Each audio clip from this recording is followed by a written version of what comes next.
Peru's former president Martin Vizcarra is barred from public office over vaccination scandal. Hundreds evacuated from a South African hospital in Johannesburg after a fire breaks out. And the Indian government imposes a weekend curfew in the capital and other big cities to curb COVID-19 infections. Hello and welcome to teleSUR. I'm José Daniel Lopez in Quito, Ecuador, and this is from the South. Peruvian ex-president Martin Vizcarra has been barred from public office for 10 years over a vaccine scandal. The president has been accused of being part of a group of 470 people who were secretly vaccinated against the coronavirus before the official start of the country's immunization campaign. However, the former president said he was taking part in a clinical trial. Vizcarra will not be able to occupy the deputy seat he won in legislative elections held last Sunday at the same time as the first round of a presidential election. He became president in 2018 and was impeached in November 2020 by Congress on charges of corruption, which he denies. Congress has also sanctioned two former ministers accused of having been improperly vaccinated. Raúl Castro has resignated as head of the Communist Party of Cuba. The decision was announced during the 8th Congress of the Communist Party of Cuba, and the 89-year-old former ruler said he is handing over the leadership to a younger generation full of passion and anti-imperialist spirit. His successor will be voted in at the end of a 4-day Congress. The move ends the era of formal leadership by him and his brother Fidel Castro, which began with the 1959 revolution. Although Castro has not endorsed a successor, it is widely believed that party leadership will pass to Miguel Díaz-Canel, who took over as the island president in 2018.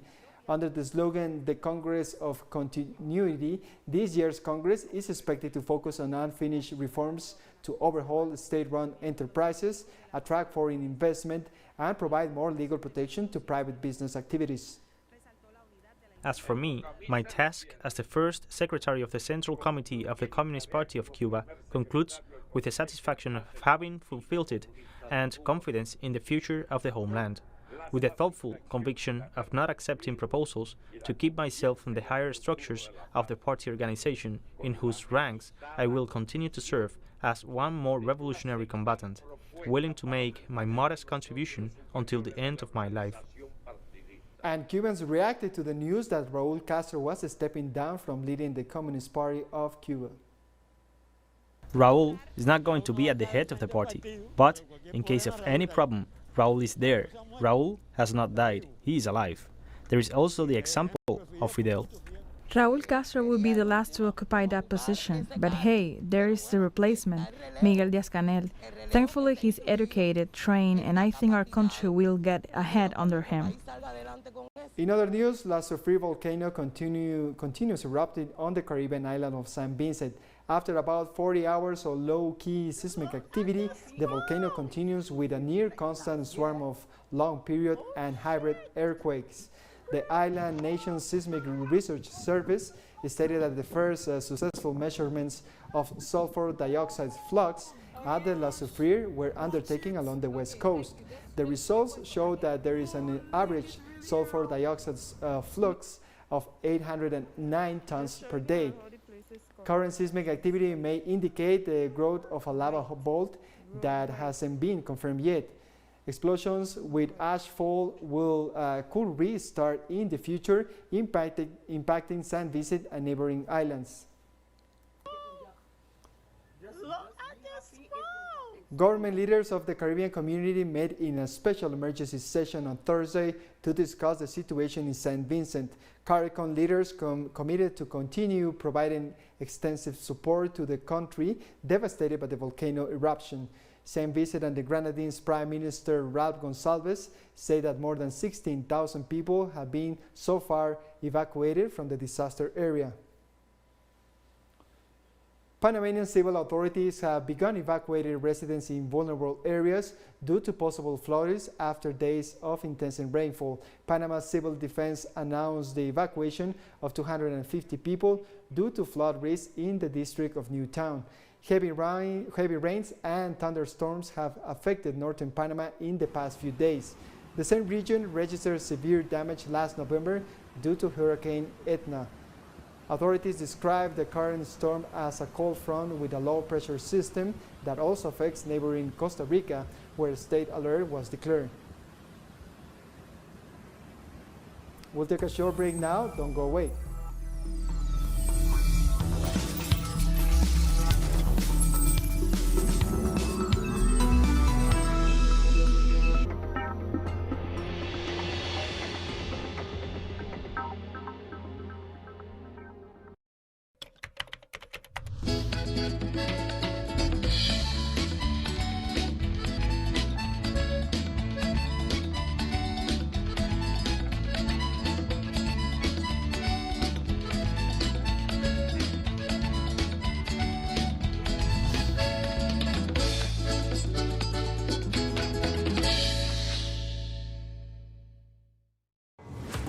En un mundo en constante movimiento, todos los días se generan nuevos sucesos y es necesario conocerlos. Nos preguntamos, ¿qué hay detrás de cada acontecimiento? ¿Cuáles son las consecuencias y cómo nos afectan? Ante estas preguntas, buscaremos poner el punto en la I. Dot in the I.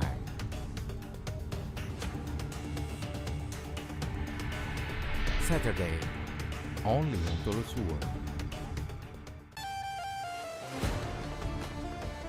Every year, thousands of people leave their homeland to reach new horizons.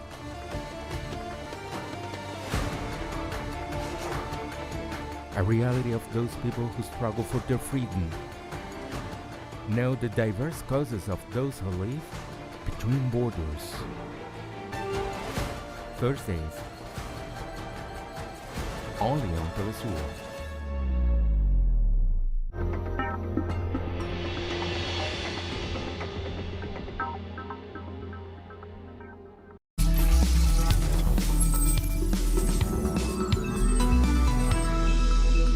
Welcome back. The United Nations Economic and Social Council has held a special meeting under the slogan "A Vaccine for All." Representatives of member states discuss ways to close the funding gap between high and low income countries and maximize the supply, accessibility, and distribution of vaccine doses worldwide. Fast progress has been made with the launch of various COVID-19 vaccines in many countries. However, unequal access to jabs is threatening to deepen the breach between poor and rich countries. The Council meeting explored ways to ensure equal access to vaccines as a global public good. There were discussions about what kind of measures must be taken to strengthen member nations' capacities, infrastructure, and preparedness for vaccine distribution and other health crises. The Global South. Speaking at the UN meeting, Venezuelan Foreign Minister Jorge Arriaza called for a coordinated response from the international community to end the COVID-19 pandemic.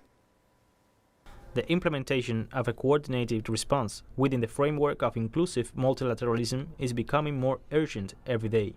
The vaccine is at the forefront of the global effort to defeat the pandemic, and its character as a universal public good under affordable, equitable, and transparent processes of production and distribution should be at the center of our initiatives. For vaccines to be a commercial good is anti-human, it is criminal. Venezuela recognizes the efforts of the United Nations and the leadership of the World Health Organization to address the emergency and support developing countries in this process. Argentina's Minister of Foreign Affairs and Worship, Felipe Sola, has highlighted the ongoing health inequalities that have increased as a result of the pandemic. COVID-19 has revealed the vulnerabilities and inequities of health and social protection systems as never before. In the face of an unprecedented health crisis, and in spite of having the first vaccines in only 12 months, according to the World Health Organization, only 0.1% of the doses delivered in the world were in low-income countries, while high-income countries account for more than half of the doses administered. Trinidad and Tobago's Minister of Foreign and CARICOM Affairs, Anne-Marie Brown, has also stressed that the appearance of COVID-19 vaccines has exposed the inequalities among countries and their different priorities. Do you remember the first months of COVID-19? I remember. At that time, the world was moving forward united in the knowledge that the pandemic knows no border, neither political nor geographical. But when the first vaccine was developed, many began to act not based on science and responsibility towards humanity, but in response to political and economic pressures. The pandemic also exposed the inequalities that have been occurring in this rift between those who have and those who do not have access to vaccines. Nicaragua has started the second phase of its vaccination plan against COVID-19, in which people over 60 years of age will be immunized with the Covishield vaccine. I was worried because I thought I was going to pay for the vaccine, but thanks God it's free. You don't pay a single peso. So, people are going to get vaccinated so that they are protected like me. I feel better, protected, so I don't get too much of that COVID. The vaccine produced by the Chinese Sinovac pharmaceutical company has been proven to be effective in Chile. According to the Health Ministry report, China's Sinovac vaccine was 67% effective in preventing symptomatic COVID-19, 85% effective in preventing hospitalizations, and 80% effective in preventing death. The study examined Sinovac's effectiveness among 10.5 million citizens, looking both at people who had been vaccinated and those who had not. 7.6 million Chilean residents have received at least one dose of either the Sinovac or Pfizer vaccine so far. However, infection rates in Chile remain high, with more than 7,500 new cases and 157 deaths registered in the last 24 hours. Health authorities in Uruguay have reported a new record of 79 COVID-19 deaths in the last 24 hours. Nearly 1,800 people have died from the disease in Uruguay so far. The Health Ministry informed that more than 2,000 new infections were registered on Friday, leading a total of over 159,000 out of a population of some 3.5 million people. According to the ministry, Uruguay has already vaccinated more than 1 million people, while official sources indicate that the capital Montevideo is home to the most active cases, with over 14,000 infected. Bolivian Foreign Minister Rogelio Maita has said that the country expects a shortage of vaccines against COVID-19 for the next 3 or 4 months as the global supply chain is limited. We propose the release of patents, and it is not that we want them to give them to us for free. We want to pay. The problem is that there are none to buy. If companies want to make money, okay, make money. It is rational. We will see about compensation mechanisms as they wish. The problem is that in this madness of privileging intellectual law, it is putting us all in check, and it is a very serious risk. In South Africa, hundreds of patients have been evacuated from a hospital in Johannesburg after a fire broke out. About 700 patients, including those with COVID-19, have been moved from the Charlotte Maxeke Hospital to nearby public hospitals. No injuries or casualties have been reported. The fire has been contained, but the hospital is now closed for 7 days. Early Saturday morning, the fire caused the 3rd floor of the hospital's parking garage to collapse. 60 firefighters have been battling to the blaze through the night.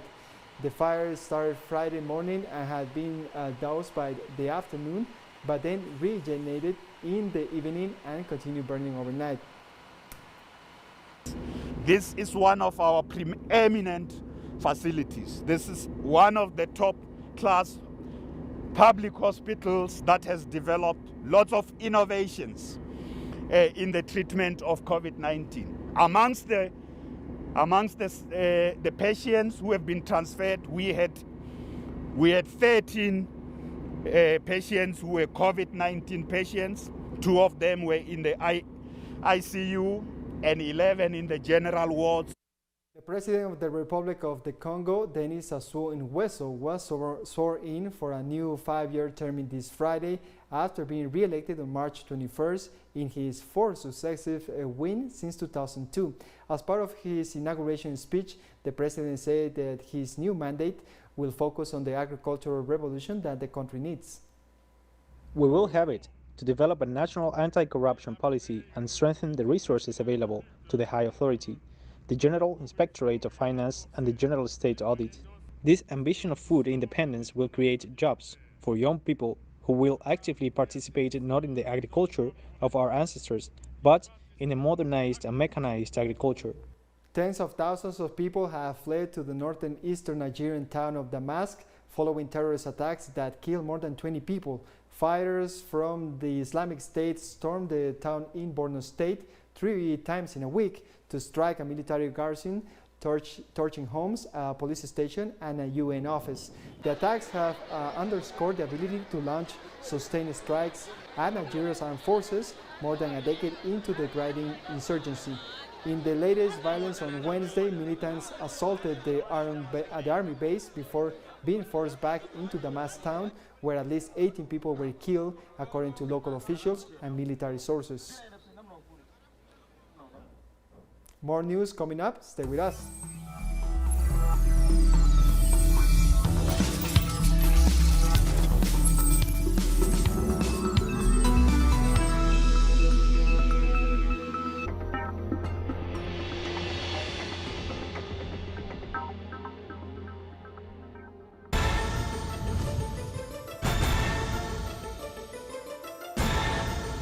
Who's moving the chess man? What interests and motivate the actors behind each event? The board is deployed there. Critical Move investigates every event from Monday to Friday. Only on teleSUR.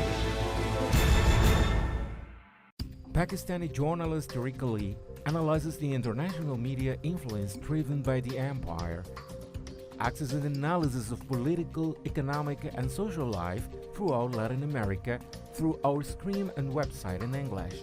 A critical space committed to truth to determine the conjuncture that moved the world today. The World Today. Mondays on teleSUR. Innovation, science, the technological breakthrough and its influence in society. Viajeros del saber, el futuro está aquí. Atomy. Monday, only on teleSUR.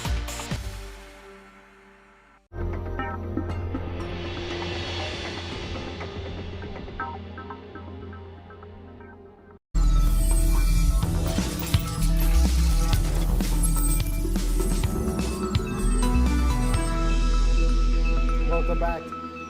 Libya has launched its COVID-19 vaccination program for the general population. The campaign kicked off in the capital Tripoli, starting with the elderly and healthcare workers.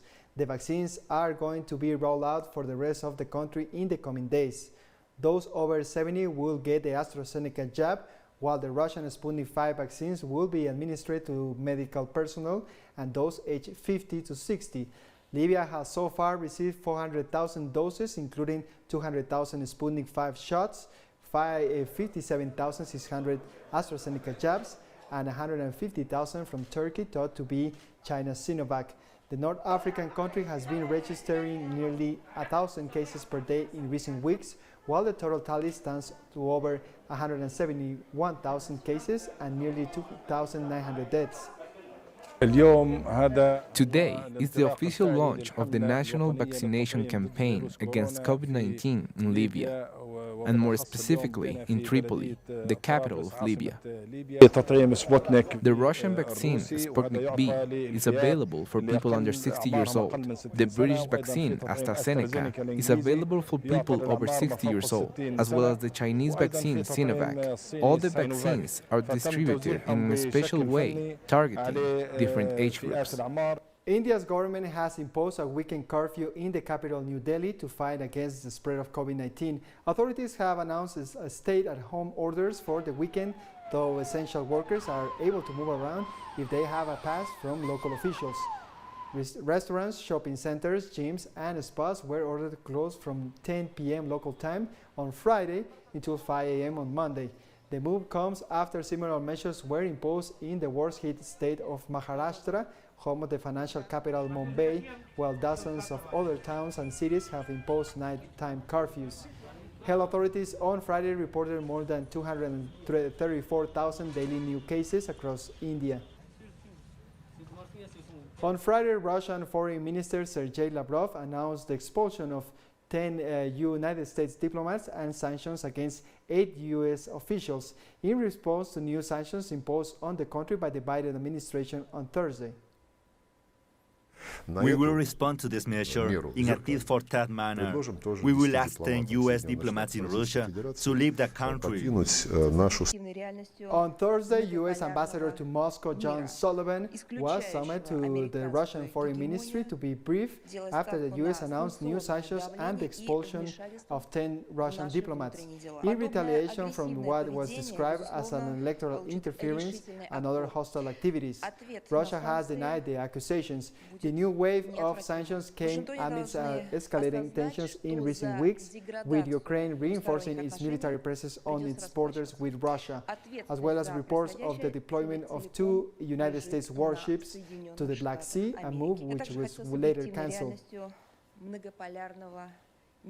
Japanese Prime Minister Yoshihide Suga arrived at the White House on Friday to become the first foreign leader to hold face-to-face talks with U.S. President Joe Biden since taking office. The coronavirus pandemic, climate change, the Tokyo Olympics, and the situation in Taiwan were discussed in the talks as the Biden administration continues to turn its foreign policy priorities towards the Indo-Pacific and U.S. allies there in order to continue the political pressure on China. Biden and Suga were also set to announce a $2 billion Japanese investment in 5G telecommunications to counter the growing technological boost of China's Huawei technologies. China's Foreign Ministry spokesperson Zhao Lijiang warned Washington and Tokyo to avoid wars and actions that interfere in China's internal affairs and harm the country's interests.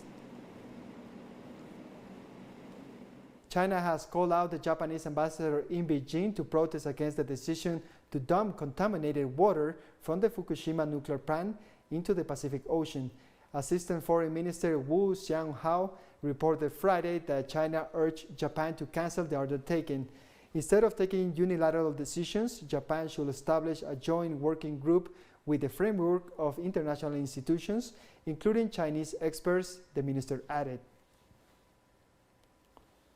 The Chinese economy grew by 18.3% in the first quarter of 2021 compared to a year earlier, representing the biggest jump in gross domestic product since the country started keeping quarterly records in 1992. The record growth reported on Friday by the National Bureau of Statistics represents a remarkable turnaround from the first quarter of 2020, when the economy shrank by 6.8% in the first quarter due to nationwide lockdowns at the peak of China's COVID-19 outbreak. According to the report, the sectors that recorded the highest growth were manufacturing, mining and utilities, and retail sales. China's recovery has been powered by big infrastructure, with construction projects for highways and railroads providing jobs, while property sales have also helped strengthen the economic activity. Generally speaking, the national economy in the first quarter presented continued momentum and stable recovery. We must be aware that the COVID-19 epidemic is still spreading globally, and the international landscape is complicated. With high uncertainties and instabilities, the foundation for domestic economic recovery is yet to be consolidated, and the long-standing structural problems remain prominent, with new situations and issues arising. France has become the third Western European country to pass the milestone of 100,000 COVID-19 deaths. The health ministry revealed that French hospitals registered 300 COVID-19 deaths in the last 24 hours, pushing the overall tally past 100,000. In the past 30 days, France has registered an average of just over 300 new COVID-19 deaths per month, or 19,000 per month, compared to nearly 16,000 per month during the second lockdown. And we come to the end of this news brief. You can find this and many other stories in our website at telesurenglish.net. And join us on social media, Facebook, Twitter, and Instagram. For TeleSUR English, I'm Jose Daniel Lopez. Thank you for watching.